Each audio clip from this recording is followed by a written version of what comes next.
കളിച്ചും ചിരിച്ചും വളരേണ്ട കുഞ്ഞു ബാല്യത്തിൽ കളിചിരിയോടൊപ്പം തന്നെ ശരിയായ ചുറ്റുപാടും പഠനവും അനിവാര്യമാണ്. ഈ പ്രായത്തിൽ നിങ്ങളുടെ കുട്ടികളെ വളർത്താം ഏറ്റവും മികച്ച അന്തരീക്ഷത്തിൽ. 2026-27 അധ്യയന വർഷത്തിലേക്കുള്ള അഡ്മിഷൻ ആരംഭിച്ചിരിക്കുന്നു. ദേശീയ സംസ്ഥാന ഫുട്ബോൾ മത്സരങ്ങളിൽ മികച്ച വിജയം നേടിയ കായിക പ്രതിഭകളെ ആദരിച്ച് ആറ്റൂർ അറഫ സ്കൂൾ. കേരളത്തിൽ ആദ്യമായി ഫുട്ബോൾ കോൺവൊക്കേഷൻ സംഘടിപ്പിച്ച് വിദ്യാലയം മാതൃകയായി. ഭോപ്പാലിൽ നടന്ന CBSE ദേശീയ ഫുട്ബോൾ മത്സരത്തിൽ ഫസ്റ്റ് റണ്ണറപ്പായ ടീമിനും സ്റ്റേറ്റ് CBSE ഫുട്ബോൾ മത്സരത്തിൽ ജേതാക്കളായ ടീമിനും പുറമെ സംസ്ഥാന ദേശീയ തലങ്ങളിൽ വിവിധ കായിക ഇനങ്ങളിൽ മെഡലുകൾ കരസ്ഥമാക്കിയ വിദ്യാർത്ഥികളെയും അവർക്ക് പരിശീലനം നൽകിയ അധ്യാപകരെയും ആദരിക്കുന്നതിനായി ആറ്റൂർ അറഫ സ്കൂളിൽ സമുചിതമായ ചടങ്ങ് സംഘടിപ്പിച്ചു. കേരള ചരിത്രത്തിൽ തന്നെ ആദ്യമായി സംഘടിപ്പിക്കപ്പെട്ട ഫുട്ബോൾ കോൺവൊക്കേഷൻ തൃശൂർ ജില്ലാ പഞ്ചായത്ത് മെമ്പർ ബുഷറ ടീച്ചർ ഉദ്ഘാടനം ചെയ്തു. CBSE സ്കൂളുകളിൽ നമ്മൾ കണ്ടുവരുന്നത് പഠനം മാത്രമാണ് ലക്ഷ്യം. അവർക്ക് 10A+ ഇത്ര എണ്ണം ഉണ്ട്, അല്ലെങ്കിൽ +2-ലാണെങ്കിൽ ഫുൾ A+ ഇത്ര എണ്ണം ഉണ്ട് എന്നാണ് ഉയർത്തി കാണിക്കാവുന്നത്. പക്ഷേ അറഫ സ്കൂളിനെ ഞാൻ പുറത്തു നിന്ന് നിരീക്ഷിച്ച ഒരാളെന്ന നിലയിൽ എനിക്ക് മനസ്സിലാക്കാൻ സാധിച്ചു. ഇവിടെയുള്ള കുട്ടികൾ സ്കൂൾ ലെവൽ മുതൽ നാഷണൽ ലെവൽ വരെ സ്പോർട്സ് രംഗത്ത് തിളങ്ങുന്ന പ്രതിഭകളാണ്. അതിനുള്ള സൗകര്യം ഒരുക്കി തരുന്ന മാനേജ്മെൻറ്റിനോട് ആദ്യം തന്നെ ഞാൻ അഭിനന്ദനം അറിയിക്കുകയാണ്.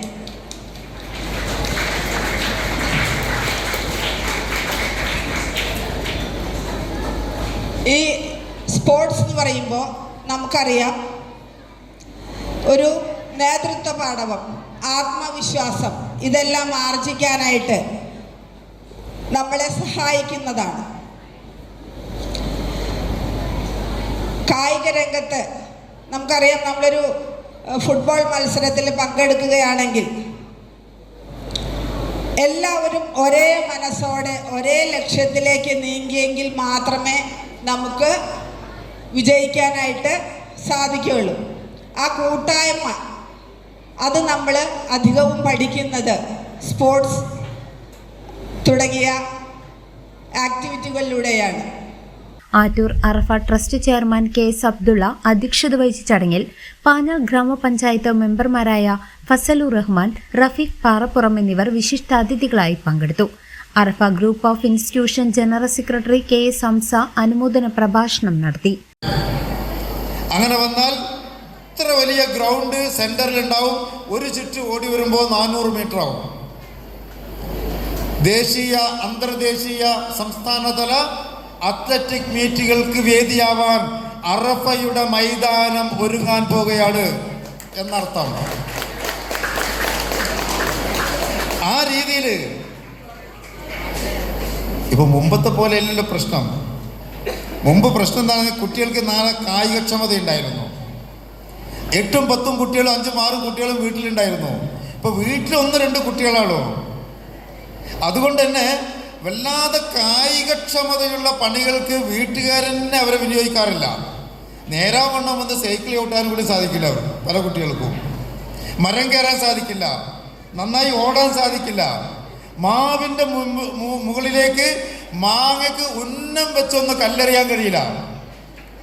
വളരെ പിന്നോക്കം പോയിക്കൊണ്ടിരിക്കുന്നുണ്ട് നമ്മുടെ മനുഷ്യൻ.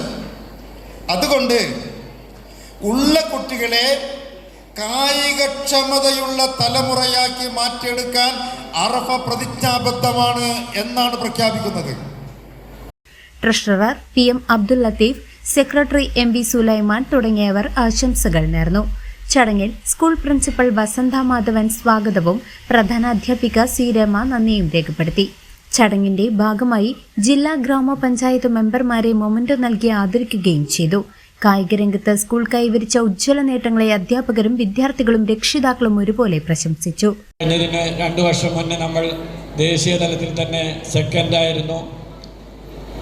പിന്നെ കഴിഞ്ഞ വർഷം സെക്കൻഡ് റണ്ണറപ്പായി. ഈ വർഷവും നമ്മളാണ് ദേശീയ തലത്തിൽ ഫുട്ബോളിൽ CBSE സ്കൂളുകളുടെ റണ്ണറപ്പായിട്ടുള്ള സെക്കൻഡ് റണ്ണറപ്പായത്. അതുപോലെ തന്നെ ജില്ലാ തലത്തിൽ, അതുപോലെ കൊക്കോ, മറ്റ് കലാരംഗങ്ങളിലും ഈ പ്രാവശ്യം കിഡ്സ് ഫെസ്റ്റ് നമ്മുടെ തൃശ്ശൂർ ജില്ലയിലെ സഹോദയ സ്കൂളുകൾക്ക് വേണ്ടി സംഘടിപ്പിച്ച കിഡ്സ് ഫെസ്റ്റിലും നമ്മൾ തൃശ്ശൂർ ജില്ലയിൽ തന്നെ 3ാമതായി തിരഞ്ഞെടുക്കപ്പെട്ടു, അല്ലെങ്കിൽ നമ്മൾ മത്സരിച്ച് വിജയിച്ചു. തീർച്ചയായിട്ടും ഇതിൻ്റെ പിന്നിൽ പ്രവർത്തിച്ചുകൊണ്ടിരിക്കുന്ന അധ്യാപകർക്കും അതുപോലെ തന്നെ നമ്മുടെ പ്രിയപ്പെട്ട കുട്ടികൾക്കും എല്ലാവർക്കും ഒരിക്കൽ കൂടി പലതവണ അഭിനന്ദിച്ചിട്ടുണ്ട്, എന്നാലും ഒരിക്കൽ കൂടി വീണ്ടും വീണ്ടും അഭിനന്ദനങ്ങൾ അറിയിക്കുന്നു. News desk CCV.